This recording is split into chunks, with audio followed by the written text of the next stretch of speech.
semakin banyak kita menunjukkan solidaritas, baik itu laki-laki ataupun perempuan, itu kan lebih bagus gitu. Nah itu mungkin pertanyaan berikutnya, gimana ya caranya bikin demo itu yang lebih ramah perempuan atau bahkan lebih ramah keluarga gitu loh.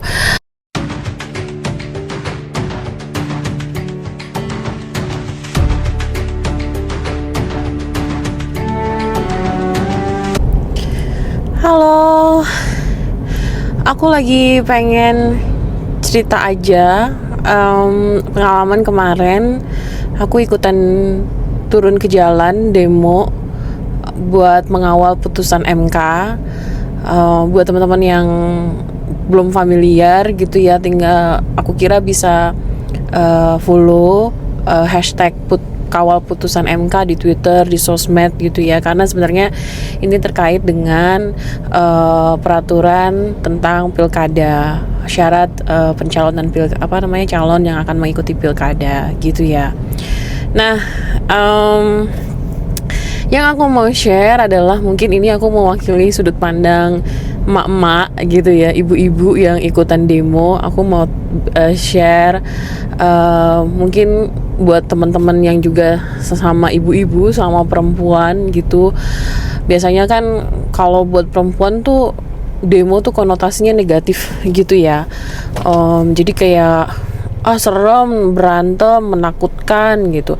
Apalagi kita punya anak-anak di rumah, punya tanggung jawab di rumah gitu kan. Rasanya egois gak sih kalau misalnya kita demo, ikutan demo, memperjuangkan hal-hal yang sifatnya nggak adil, tapi kita juga tanda kutip gitu ya meninggalkan tanggung jawab di rumah gitu. Aku paham banget sih itu dilemanya seperti apa, tapi alhamdulillah tuh kemarin aku ada kelonggaran waktu gitu. Jadi anak-anak di rumah sama bapaknya, dan aku jadi punya kesempatan untuk ikut demo. Nah, mungkin aku mau bagi 3 hal ya. Yang pertama, kenapa ikutan demo? Kenapa sebenarnya buat perempuan itu nggak masalah loh ikut demo gitu, turun ke jalan itu nggak seseram yang kita biasanya dengerin mungkin gitu ya. Karena satu sisi ini, yang pertama, kenapa? Satu sisi aku lihat memang seringkali cara kita membicarakan demo atau cara kita memberitakan demo itu kurang fair gitu ya, mungkin kurang menyeluruh gitu. Karena kalau misalnya yang kita tonton di berita, yang masuk TV terutama, itu yang masuknya tuh ya udah bagian berantemnya gitu kan, udah bagian rusuhnya gitu. Padahal tuh emang iya, kayak misalnya demo kemarin di DPR itu juga sempat rusuh gitu kan. Tapi sebelum itu ada banyak cerita-cerita lain yang tidak diceritakan oleh berita. Ya mungkin karena tidak menjual, tidak termasuk menarik gitu ya. Padahal sebenarnya demo itu tidak semenyeramkan itu gitu. Nah, mungkin aku mau share di sini pengalamanku, sudut pandangku gitu ya sebagai ibu-ibu. Terus yang kedua, kenapa aku ikutan? Aku suka kalimatnya Pak Yanuar Nugroho ya, dia bilang, "Setialah pada gagasan, bukan pada orang." Jadi di sini aku jujur turun ke jalan itu bukan untuk menunjukkan dukungan pada satu tokoh atau sebaliknya menunjukkan ketidakdukungan pada satu tokoh, tapi aku mendukung satu prinsip yang menurutku tuh sekarang sedang dikebiri gitu, yang sedang dikupas. Apa prinsipnya? Tentang fairness gitu ya, keadilan. Jadi sedikit background, kemarin itu MK, Mahkamah Konstitusi udah ngeluarin keputusan terkait ada 2 hal. Yang pertama adalah kuota bagi partai untuk bisa menyalonkan calon pilkada gitu ya, yang kalau nggak salah seminggu lagi deadline-nya. Dan yang kedua terkait umur yang bisa daftar gitu. Nah, PMK itu memutuskan maksimal minimal usia yang bisa daftar itu adalah yang 30 tahun waktu dia mendaftar. Artinya minggu depan yang udah umurnya 30 tahun boleh, 30 tahun ke atas boleh daftar jadi calon kepala daerah gitu ya. Itu yang pertama. Terus sama yang kedua, persentase dari partai.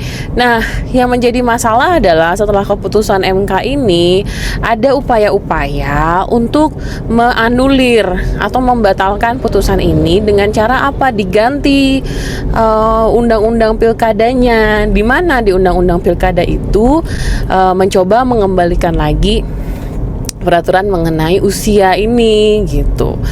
Nah, ini yang sebenarnya membuatku gitu ingin turun ke jalan mengikuti, karena kalau kita lihat tugas atau amanah dari MK itu ya keputusan dari MK itu yang harusnya dipatuhi oleh pemerintah gitu. Dan ini dan gejala untuk upaya-upaya untuk menganulir keputusan ini tuh adalah bentuk ketidak fairnessan gitu, seolah-olah kita punya hukum tapi hukumnya hanya dipermainkan, diobrak-abrik gitu ya untuk kepentingan segelintir orang aja gitu. Nah, itu yang membuatku pingin turun ke jalan, karena ya masa kita diem aja gitu melihat ketidakadilan di depan mata gitu ya. Sekecil apapun yang bisa kita lakukan, why not? Banyak juga kok aku salut sama teman-teman yang nggak turun ke jalan tapi juga mencoba untuk menyuarakan gitu ya bentuk protesnya, baik itu di sosial media atau bahkan melakukan bukan serangan sih tapi kayak memberikan aspirasi gitu ya. Nah, itu sama yang kedua, udah lama nih, sorry. Yang kedua gimana? Nah, ini yang sejujurnya mungkin aku mau sudut pandang seorang ibu-ibu yang mungkin takut kali ya, aduh gimana, aku nggak kenal siapa-siapa. Atau mungkin buat teman-teman mahasiswi gitu ya, yang ngerasa kayak aduh aku belum pernah ikut demo, gimana ya caranya gitu, nanti aman gak ya gitu. Nah, usulku yang pertama adalah beberapa yang bisa dilakukan. Yang pertama adalah cari temen ya, kalau bisa berangkat demo jangan sendiri gitu, cari teman minimal berdua, bertiga. Syukur-syukur kalau misalnya teman-teman bisa gabung satu organisasi atau komoditas yang juga akan ikutan aksinya gitu ya. Biasanya kan ada di sosial media. Kalau belum jadi anggotanya nggak apa-apa, teman-teman coba kontak aja, DM aja dulu gitu ya, buat nyari tahu, misalnya nanya titik kumpulnya di mana ya, ngumpul jam berapa, apa yang harus dibawa kayak gitu. Dan banyak banget kok di sosial media info-info apa yang harus disiapkan kalau kita mau turun ke jalan. Intinya nggak usah ribet gitu ya jangan ribet, bawa hal-hal yang penting aja gitu. Kenapa? Karena ya nanti tuh bakal jalan panas gitu ya, capek kalau kita bawa barangnya ribet, ya nanti jatuhnya bisa memberatkan kita juga gitu. Itu yang pertama, jadi cari teman. Terus yang kedua, kalau misalnya nggak punya teman atau kayak berdua aja nih mbak, nggak ikutan organisasi apapun gitu, ya coba aja ikut datang dulu ke satu titik kumpul yang ada. Biasanya kan ada info di sosial media, kayak kemarin misalnya ngumpul di Bundaran gitu ya, ikut aja ngumpul di situ dulu, terus nanti di sana nanya aja sama panitianya. Nah, ini hal yang aku pengen cerita juga. Rata-rata teman-teman kalau boleh bilang relawan gitu ya, yang mengorganisir aksi ini, mereka welcome kok gitu, mereka friendly kok teman-teman mahasiswa ini ya. Mereka malah seneng gitu kalau semakin banyak orang yang gabung sama aksinya gitu. Jadi nggak usah khawatir kalau misalnya belum kenal, ya kenalan aja gitu, ceritain aku pengen ikutan gabung tapi mungkin baru pertama, nanti mereka akan ngasih tahu. Dan biasanya kalau buat teman-teman perempuan itu nanti pas kita demo gitu ya, biasanya akan ini bentuk proteksinya, walaupun aku kurang setuju, but anyway, biasanya bentuk proteksinya nanti teman-teman perempuan tuh barisnya di tengah, nanti di kiri kanannya itu laki-laki kayak gitu. Nah, jadi yang kedua menurutku nggak apa-apa, datang aja. Setidaknya dari apa yang aku saksikan gitu ya, teman-teman panitia yang mengadakan aksi ini semuanya ramah, sangat open gitu ya, terbuka, dan malah seneng kalau misalnya semakin banyak orang yang gabung. Terus Yang ketiga, nah ini kadang sebagai emak-emak ya, ini feeling insting emak-emaknya, kadang kan demo tuh waktunya lama gitu ya, kita berangkat dari pagi gitu ya. Kalau bisa kita mungkin jangan lupa sarapan, dan bahkan lebih bagus kalau mau ya bawa makanan juga yang bisa dibagi-bagi gitu ya. Karena kayak kemarin misalnya aku bawa aku bareng sama temenku 2 orang gitu ya, yang juga emak-emak lah gitu, insting emak-emak. Mereka baik banget, mereka beli makanan dulu di minimarket gitu ya, terus sampai di sana dibagi-bagiin, karena emang masih banyak teman-teman mahasiswa ini tuh yang nggak sarapan, yang lupa sarapan gitu ya. Padahal kan ketika kita turun ke jalan tuh kita juga butuh stamina gitu loh. Bayangin aja kayak kemarin misalnya aku jalan sepanjang jalan Malioboro itu dari jam 11 sampai jam 1, sepanjang jalan Malioboro gitu, 2 jam di jalan panas-panasan gitu kan, siang menjelang makan siang lagi gitu. Nah jadi siapin aja logistiknya, logistik itu penting gitu ya. Terus, nah tapi satu sisi hal yang aku suka juga nih yang kemarin terjadi, misalnya banyak orang-orang yang ya ini, kalau ngomongin sharing ekonomi itu kayaknya harusnya ngomongnya saat demo deh gitu. Kenapa? Karena itu niat berbaginya tuh tinggi banget. Para peserta yang turun ke jalan ini, ada yang bawa makanan apa dibagiin. Dan yang aku suka nih, misalnya ada yang bagi-bagiin minum gitu kan, ada yang haus nggak, jadi aku kayak melihat botol minum terbang gitu. Jadi yang nggak haus, ada yang nggak haus, dia lempar lagi, dia kasih lagi orang yang di depannya. Kalau di depannya nggak haus, dikasih lagi di depannya, sampai ketemu sama orang yang haus gitu. Jadi nggak usah khawatir kalau teman-teman misalnya ada di tengah barisan gitu ya, tapi kayak mau buang sampah atau karena kita juga nggak pengen demonya nyampah gitu kan, atau mau tadi ya minuman, makanan, itu semuanya saling bagi. Dan kalau misalnya kita tinggal, dan yang penting jujur ya, kalau emang lapar, aus ya bilang aja gitu, karena di sana niat berbagi sama niat nolongnya tuh tinggi banget sih gitu. Aku sampai merinding ngingetin kemarin gimana teman-teman mahasiswa tuh energi berbagi dan saling tolongnya tuh sangat tinggi gitu. Ya, kayaknya menarik kalau misalnya bicara tentang sharing ekonomi di situasi-situasi demo kayak gitu. Terus yang perempuan. Oh ya. Nah, ini yang terakhir, yang ketiga.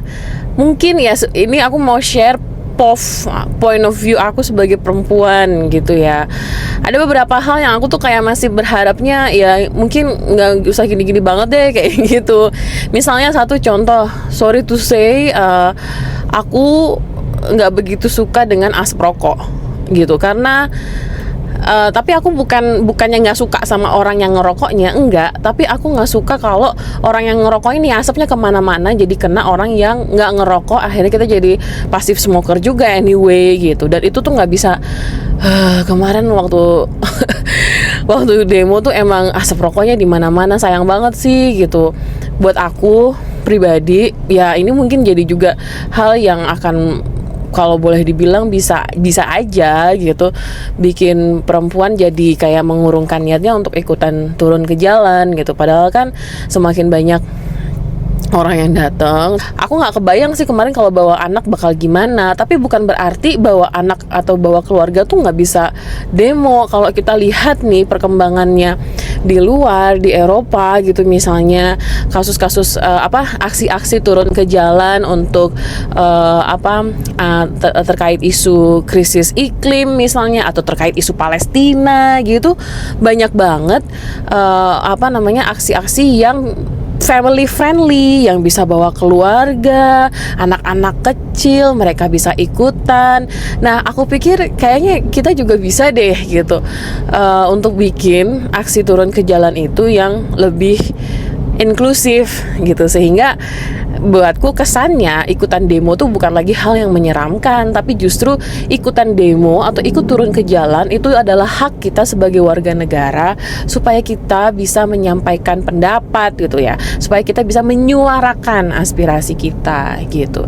Itu sih mungkin sedikit harapanku ya. Mungkin buat teman-teman yang lain yang kemarin juga sempat ikutan aksi teman-teman perempuan gitu ya. Kalau ada tips lain atau pengalaman lain boleh di-share di kolom komentar, atau kalau misalnya ada ide langsung aja tulis di kolom komentar. Kalau ada yang mau ngoreksi, kalau ada yang salah juga tolong dikoreksi di kolom komentar. Makasih banyak ya udah dengerin.